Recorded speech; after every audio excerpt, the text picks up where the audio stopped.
მკვლელობა კასპში გვიან ღამით 35 წლამდე მამაკაცმა საკუთარი ბებია მოკლა. მოამბის ინფორმაციით ბრალდებული უკვე დაკავებულია. შინაგან საქმეთა სამინისტრომ გამოძიება 100-მერვე განსრახ მკვლელობის მუხლით დაიწყო. მილიციამ დაიჭირა. დაიყვანეს ალი მოკლაო თავში ჩაარტყაო ბაბოი. ქაური არის მამა იმისი. და ესა იმ მამიდის სახლი კარი არის. წამიყვანო დუშეთშიო ძმაკაცის დედა დაიღუპაო. მე უთხარი უძილოვანეს კი წადი გამანებე თავი მეც კი წავიდა. მე ამ დილას იყო 9 ნახევარი იქნებოდა ეგრე მოვიდა. რო ტელეფონი დამატენინეო.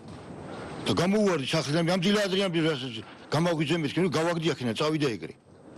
მე აქედან რო წასულა იქით ბიჭებს ამისულა კიდე. მე აქენა გავედი მე დავინახე ის პოლიციის მანქანა იდგა. ხო და მივედი მე უთხარი უკვე ვიყიდ ვიფიქრე რომ იმას შეძებენ მეთქი ამიგი.